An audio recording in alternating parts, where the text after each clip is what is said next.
Hello everyone and welcome back to my channel. तो आज के वीडियो में हम क्लास 10th के ज्योग्राफी के फर्स्ट चैप्टर का एक और टॉपिक स्टार्ट कर रहे हैं, that is soil as a resource. Okay, तो इसको स्टार्ट करने से पहले हम ये जानेंगे कि लैंड एंड सॉइल में डिफरेंस क्या होता है। तो लैंड जो है वो एज अ होल कंसीडर किया जाता है, मतलब हम जो माउंटेन देखते हैं, प्लेट्यू, प्लेन, ये सब कुछ क्या है, लैंड है। ओके, लेकिन यही लैंड मास पे जो अलग अलग टाइप होता है, जैसे कुछ एरिया होता है जो कि ब्लैक होता है, कुछ एरिया येलो होता है एंड कुछ एरिया रेड होता है। तो ये जो एरियाज़ हैं इनको बोलते हैं सॉइल, इसी को बोलते हैं सॉइल। ओके, तो जो लैंड है वो एज अ होल है और सॉइल उसकी एक तरह से कह सकते हैं एक कैटेगरी है, मतलब कह सकते हैं कि लैंड का एक पार्ट है सॉइल। सॉइल जो है बहुत इम्पॉर्टेंट रिन्यूएबल रिसोर्स है। ओके, रिन्यूएबल रिसोर्स मैंने आपको पहले बताया कि ऐसे रिसोर्स है जिसको हम फिर से बना सकते हैं, उसे बोलते हैं रिन्यूएबल रिसोर्सेज। ओके, तो इससे क्या है कि सॉइल का आपको आता है एग्ज़ाम में लिखने के लिए 3 मार्क्स या फिर 5 मार्क्स में आता है कि व्हाट इज़ सॉइल। तो आप यहाँ बता सकते हैं soil is the most important renewable natural resource, और सेकंड पॉइंट में लिख सकते हैं it is the medium of plant growth and support different types of living organism on earth. मतलब कि बहुत सारे ऐसे लिविंग ऑर्गेनिज्म हैं जो कि सॉइल में रहते हैं, तो उनकी लाइफ को भी ये सपोर्ट करता है सॉइल। एंड थर्ड पॉइंट हमारा है सॉइल एक लिविंग सिस्टम है। ओके, अब क्या है, इसको बनने में मिलियंस ऑफ ईयर लगते हैं। तो चलिए देखते हैं कि किस तरह से सॉइल की फॉर्मेशन होती है। अब क्या है कि जो अर्थ क्रस्ट है वो रॉक के थिक लेयर्स से बना हुआ है। अब जब रेन होता है, मतलब कि जब बारिश होती है, तो बारिश की जब बूंदें पड़ती हैं रॉक पे तो उसमें क्रैक आ जाती हैं, मतलब रॉक्स में क्रैक आ जाती हैं, और इस क्रैक के आने की वजह से जो पानी होता है वो रॉक के क्रैक्स के अंदर जो है चला जाता है। उसके बाद क्या होता है, विंटर में जब वाटर फ्रीज़ होता है, बर्फ़ बन जाता है, तो हम ये जानते हैं कि जो वाटर होता है वो फ्रीजिंग, मतलब जब फ्रीज़ हो जाता है तो एक्सपेंस मतलब बढ़ने लगता है। तो इस तरह से जो क्रैक आया हुआ रहता है वो क्रैक और भी ज़्यादा बढ़ने लगता है और ये फर्दर पीसेस में जो है टूट जाता है। ओके, फिर क्या होता है कि वाटर के फ्लो से वाटरफॉल, रिवर या फिर स्ट्रॉन्ग विंड के चलते जो ये पार्टिकल्स होते हैं ये उसी के साथ जाते हैं एंड उसके एक्शन से ये फर्दर स्मॉल पार्टिकल्स में ब्रेक डाउन हो जाते हैं और ह्यूमस के साथ मिल जाते हैं, तो ये सॉइल फॉर्म करते हैं। ओके, ह्यूमस क्या होता है, ह्यूमस डेड और डिकेइंग जो है प्लांट एंड एनिमल रिमेन है, जो कि न्यूट्रिएंट उसके अंदर बहुत ज़्यादा होता है, और इसी वजह से हम जो है प्लांट जहाँ ग्रो कराते हैं हम इसलिए वहाँ पे ह्यूमस देख कर ही, मतलब देखते हैं कि वहाँ पे फर्टिलिटी कितनी है, तो वहीं पे हम अपने प्लांट को भी ग्रो कराते हैं। ओके, तो इस तरह से जो है सॉइल फॉर्म होता है। अब यहाँ नीचे दिया हुआ है relief, parent rock or bedrock, climate, vegetation and other form of life and time are important factor in the formation of soil। मतलब कि ये सारे फैक्टर हैं जिससे कि सॉइल जो है वो फॉर्म होता है। तो यहाँ पे आप देख सकते हैं नीचे यहाँ पे दिया हुआ है सॉइल प्रोफाइल। तो चलिए समझते हैं कि सॉइल प्रोफाइल होता क्या है। ओके, तो आप यहाँ पे पिक्चर में देख सकते हैं कि ये जो है ये है सॉइल प्रोफाइल। ओके, हमारा जो लेयर होता है सॉइल का वो होराइजन में डिवाइड होता है। ओके, सो ये वर्टिकल डिवीज़न है। ठीक, अब यहाँ पे सबसे ऊपर होता है ओ होराइजन। होराइजन का स्पेलिंग होगा HORIZON। ओके, तो ये हो गया ओ होराइजन, जहाँ पे जो हमारे प्लांट्स हैं वो ग्रो करते हैं। ओके, एंड उसके नीचे हमारा आता है ए होराइजन, जिसको हम टॉप सॉइल कहते हैं। ये हमारा अपर मोस्ट लेयर होता है सॉइल का।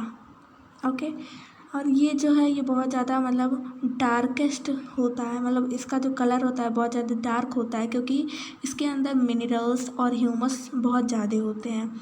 और फर्स्ट जो ये है इसके पास वाटर को होल्ड करने की कैपेसिटी बहुत ज़्यादा होती है, इसलिए ये सबसे ज़्यादा फर्टाइल जो है लेयर मानी जाती है सॉइल की।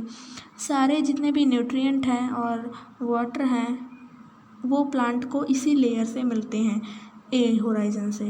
ओके, नाउ हमारा नेक्स्ट आता है बी होराइजन। बी होराइजन के अंदर ह्यूमस कम होता है और यहाँ पे सैंड पार्टिकल्स ज़्यादा होते हैं और इसके अंदर बहुत कम लिटिल ऑर्गेनिज़म जो होते हैं लिविंग ऑर्गेनिज़म वो रहते हैं। आप ए होराइजन में देखेंगे तो वहाँ पे ज़्यादा लिविंग ऑर्गेनिज़म रहते हैं, लेकिन बी वाले में कम रहते हैं। नाउ हमारा आता है सी होराइज़न। सी होराइज़न के अंदर स्मॉल लंप होते हैं, मतलब कि कंकड़ टाइप के होते हैं, रॉक्स के स्टोन के कंकड़ होते हैं और इसके अंदर कोई भी ह्यूमस नहीं होता है, मतलब बिल्कुल भी ह्यूमस नहीं होता है इसके अंदर। और जो इसके अंदर रॉक के पीसेस होते हैं वो मिनरल्स में रिच होते हैं, मतलब मिनरल्स उनके अंदर ज़्यादा होती है।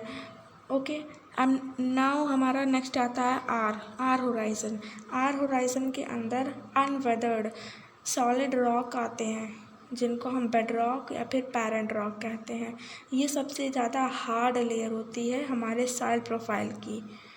ओके, तो इसमें आप देख सकते हैं कि अनवेदर्ड सॉलिड रॉक होते हैं, मतलब कि जो बिल्कुल भी टूटे हुए नहीं रहते हैं, जो कि फर्दर डिवाइड नहीं होते हैं, तो वो एकदम नीचे वाले लेयर में आके मतलब बैठ जाते हैं। ओके, सो ये तो हमारा होता है सॉइल प्रोफाइल जो कि हमने क्लास 7th 8th में पढ़ा है, तो मैंने आपको एक छोटा सा उसका इंट्रोडक्शन दिया। अब यहाँ पे बहुत सारे ऐसे फोर्स हैं नेचर के जो सॉयल है उसके फॉर्मेशन में हेल्प करते हैं, जैसे टेम्परेचर, अब running water, wind and glacier, activities of decomposers etcetera. तो मैंने ये सब डिस्कस आपको कराया कि किस तरह से जो हमारा मतलब लेयर है वो फॉर्म होता है सॉइल का। मैंने आपको ये बताया कि किस तरह से जो है हमारा जब मतलब क्रैक्स आते हैं रॉक्स के अंदर, तो वो जब टूटते हैं तो किस तरह से विंड के एक्शन से वो और फर्दर पार्टिकल्स में ब्रेक डाउन होते हैं, किस तरह से टेम्परेचर उन्हें अफेक्ट करता है। ओके, सो ये तो थी किस तरह से फॉर्म होता है and soil profile. So next हमारा है chemical and organic change which take place in the soil are equally important. मतलब केमिकल चेंज भी हमारे लिए उतने ही ज़्यादा इम्पॉर्टेंट है। केमिकल एंड ऑर्गेनिक चेंज दोनों। Soils also consist of organic, मैंने आपको बताया ह्यूमस होता है, इनऑर्गेनिक मटेरियल भी होते हैं उसके अंदर कुछ, और इसी बेसिस पे on the basis of the factor responsible for soil formation, color, thickness, texture, age, chemical and physical properties, जो सॉइल है इंडियन सॉइल है उसको आगे फर्दर क्लासीफाई किया गया है। मतलब कुछ ऐसे सॉइल्स हैं जो कि बहुत ज़्यादा फाइन पार्टिकल्स हैं उसकी, कुछ ऐसे सॉइल हैं जिसके अंदर सैंड है, सिल्ट है, तो ये सब कुछ हमने मतलब सॉइल में देखा, लेकिन उसके अंदर भी हमारे टाइप्स आएंगे, जैसे कि हो गया हमारा alluvial soil, black soil, red soil. तो ये सब कुछ हम आने वाली वीडियोस में डिस्कस करेंगे। सो ये तो थी आज की वीडियो जिसमें हमने डिस्कस किया soil as a resource and soil profile के बारे में जाना, किस तरह से सॉइल की फॉर्मेशन होती है वो देखा, एंड नेक्स्ट वीडियो में हम इसके आगे का जो टॉपिक है वो डिस्कस करेंगे। So this was all about this video and we will meet in the next video। तो अगर आप चैनल पे नए हैं चैनल को सब्सक्राइब करना ना भूलें एंड ऑल्सो बेल आइकन को ऑन कर दीजिए जिससे कि आपको आने वाली वीडियोस की नोटिफिकेशन मिल जाए, एंड ऑल्सो शेयर इसको अपने फ्रेंड्स के साथ भी शेयर कीजिए because you know very well sharing is caring. So मिलते हैं नेक्स्ट वीडियो में, तब तक के लिए थैंक यू सो मच।